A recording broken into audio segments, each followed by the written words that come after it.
Selamat datang di Bicara Saham. Saya Ale. Di channel ini, kita akan belajar bersama tentang berbagai berita, analisa, serta tips dan trik dari pasar modal yang mudah dipahami dan diterapkan dalam kehidupan sehari-hari.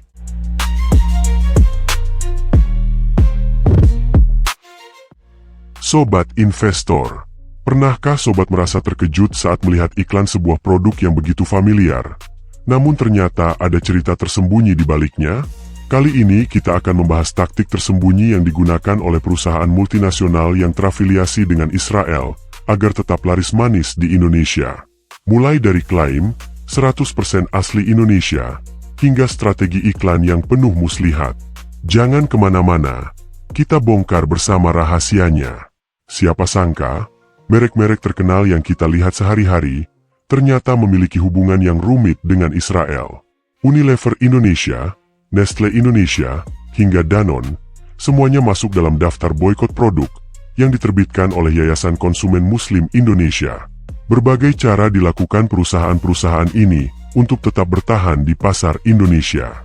Misalnya, mengganti logo, mengklaim bahwa produknya 100% buatan lokal, hingga menampilkan model yang memakai hijab di iklan-iklan mereka. Tapi apakah ini cukup untuk menghindari gerakan boikot yang semakin kuat?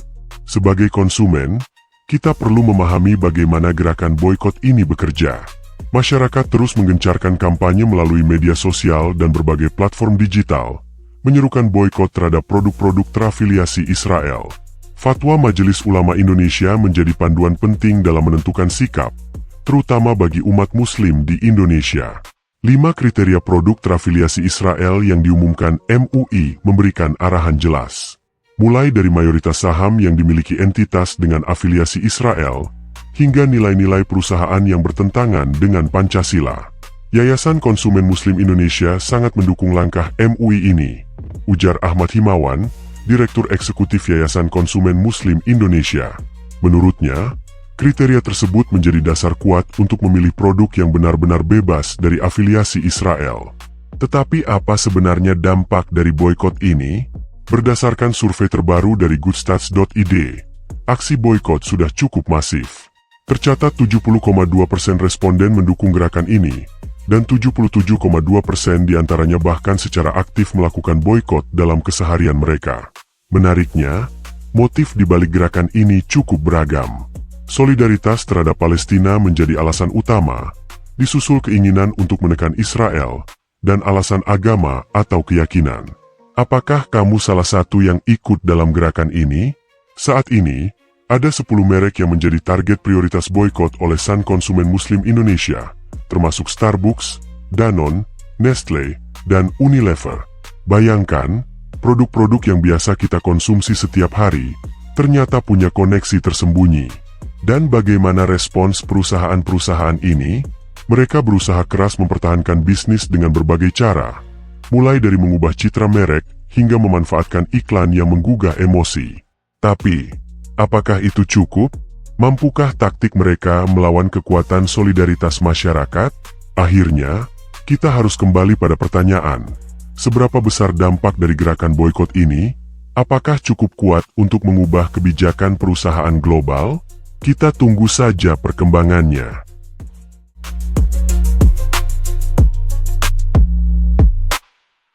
Lalu, bagaimana kondisi fundamental dari Unilever Indonesia saat ini? Ayo kita review. Jangan lupa like, subscribe, dan share video ini, agar sobat nggak ketinggalan update terbaru seputar dunia saham lainnya.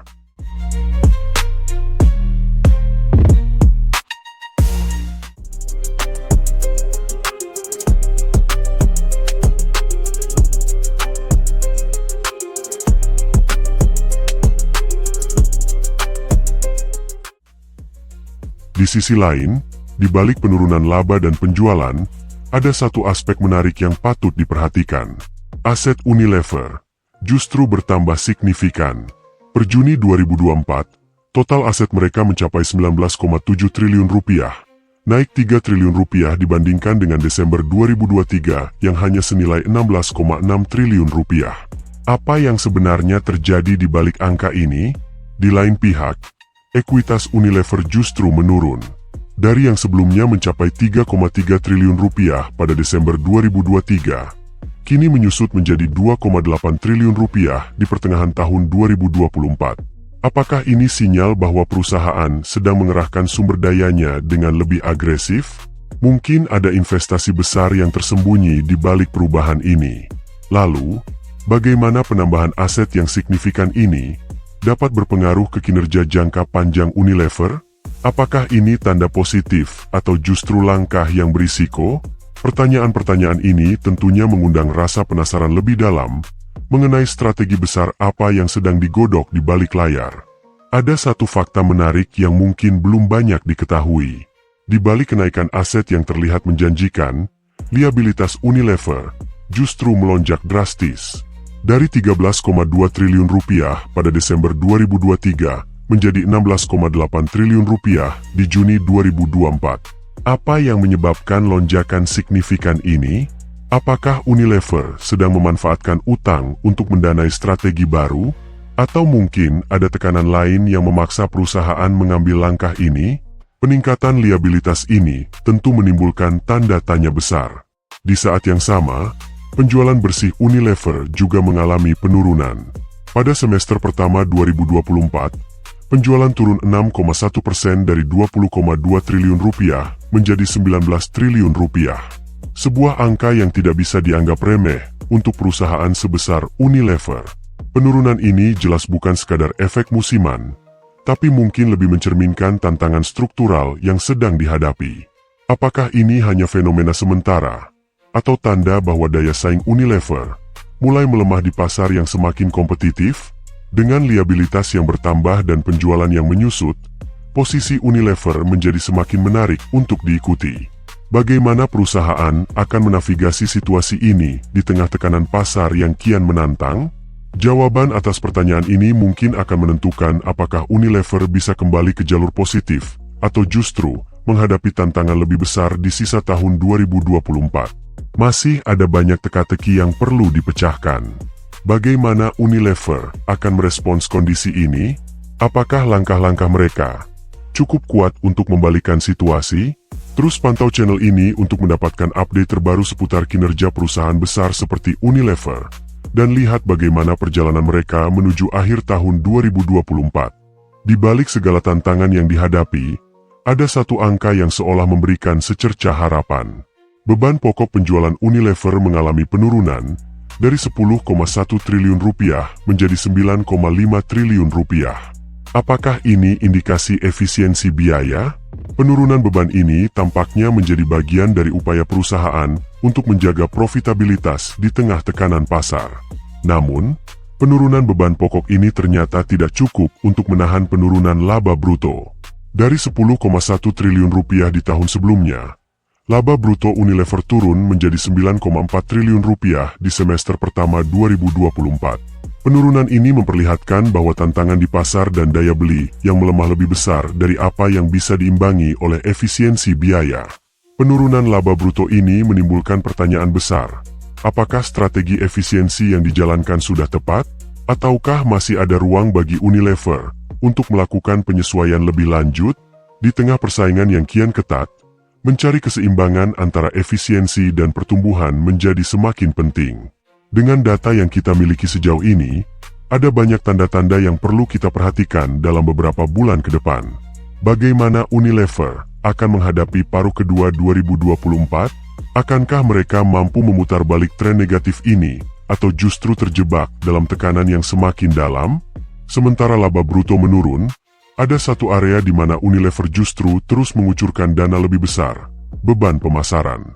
Dari 4,4 triliun rupiah di tahun sebelumnya, kini meningkat menjadi 4,5 triliun rupiah pada semester pertama 2024. Pertanyaannya, apa yang sebenarnya mereka kejar dengan belanja pemasaran yang makin agresif ini?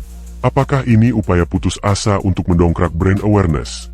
Atau ada strategi tersembunyi yang belum kita ketahui? Di tengah tekanan yang ada, langkah Unilever untuk meningkatkan anggaran pemasaran menjadi sinyal bahwa mereka tidak mau menyerah begitu saja. Mungkin mereka melihat bahwa dalam kondisi pasar yang sulit, memperkuat kehadiran merek di benak konsumen adalah kunci untuk bertahan. Tapi, Apakah langkah ini cukup efektif? Atau justru akan semakin menggerus margin laba yang sudah menipis? Di sisi lain, beban pajak penghasilan justru mengalami penurunan dari 814 miliar rupiah menjadi 701 miliar rupiah. Pengurangan ini mungkin terlihat seperti angin segar, tapi juga mencerminkan penurunan profitabilitas perusahaan. Apakah ini cukup untuk meringankan beban keuangan Unilever? Atau sekadar memperlambat laju penurunan yang lebih besar?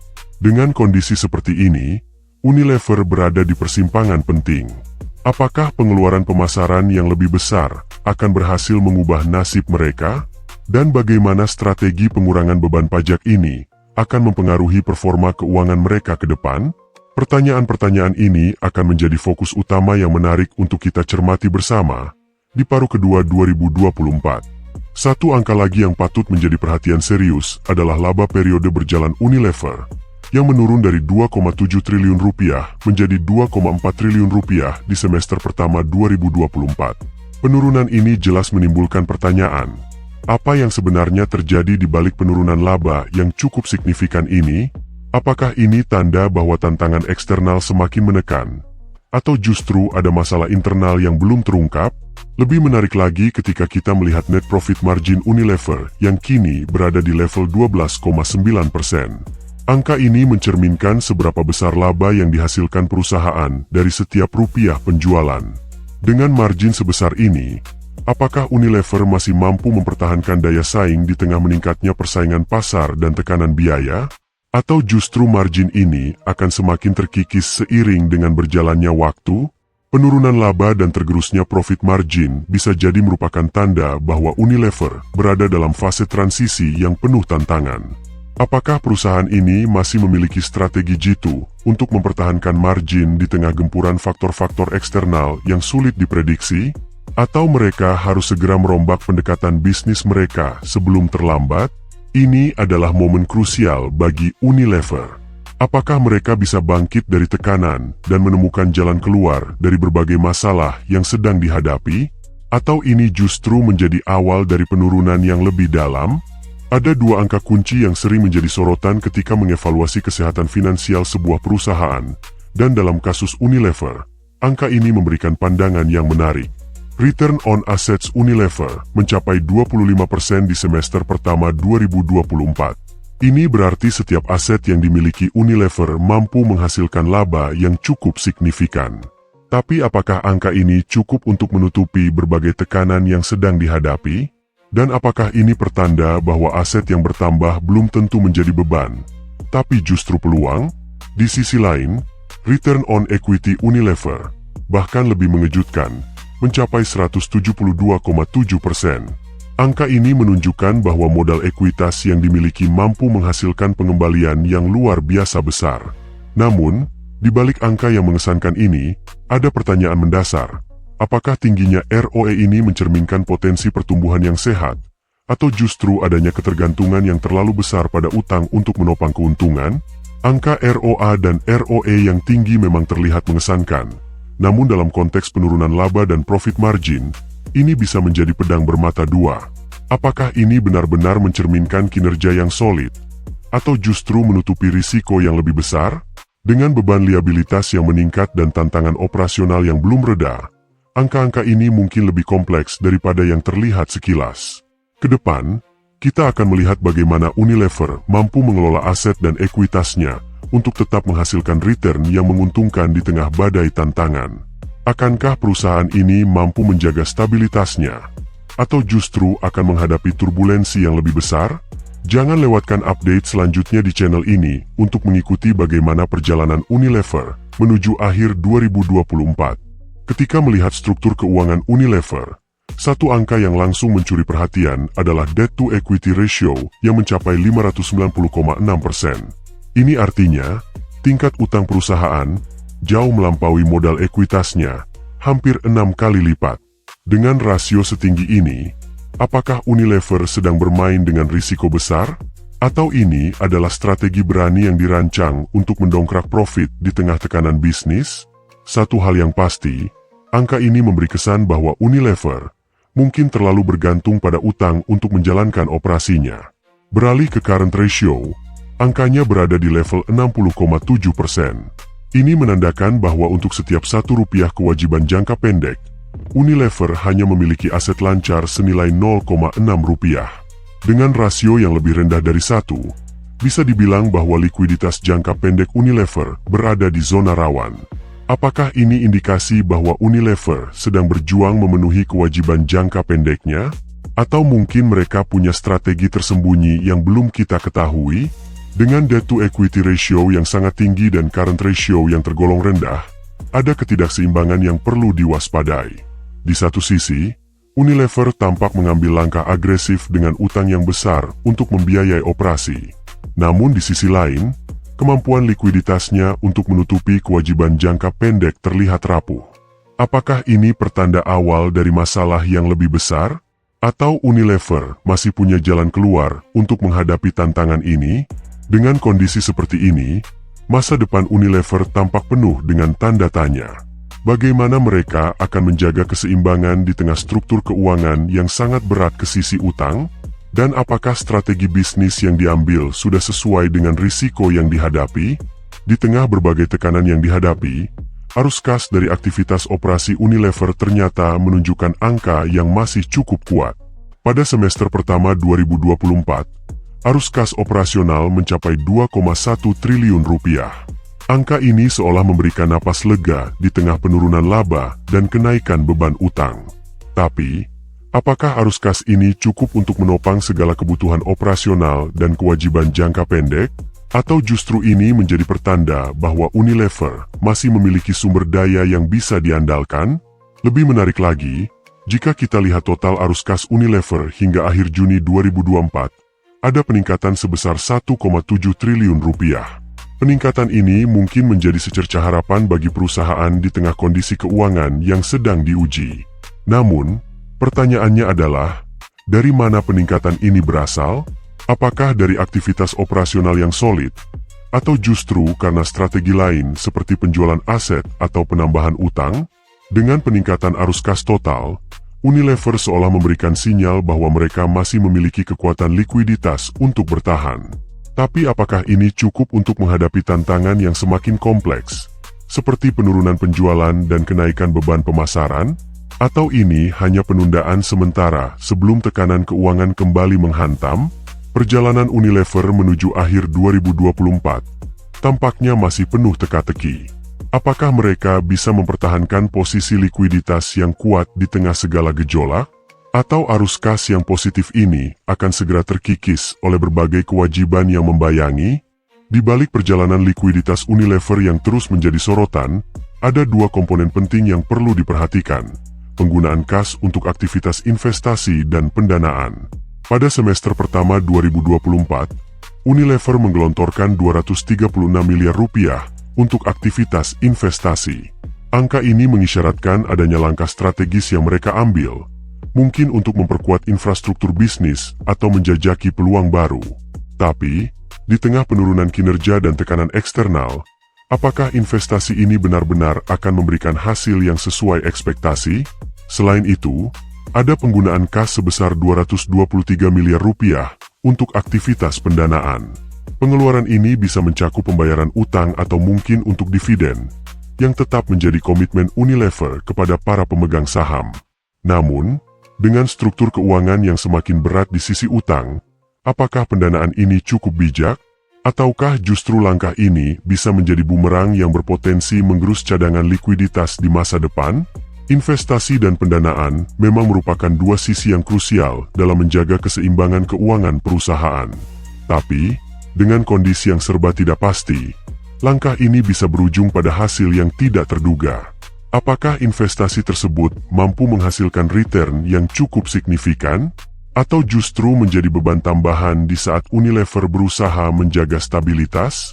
Keputusan-keputusan finansial ini menambah lapisan kompleksitas dalam perjalanan Unilever sepanjang 2024. Bagaimana mereka akan memastikan bahwa setiap rupiah yang diinvestasikan dan didanai tidak menjadi sia-sia? Dan akankah langkah-langkah ini mampu membawa Unilever keluar dari tekanan atau justru semakin memperumit situasi? Jangan lewatkan perkembangan selanjutnya di channel ini. di mana kita akan terus menggali lebih dalam.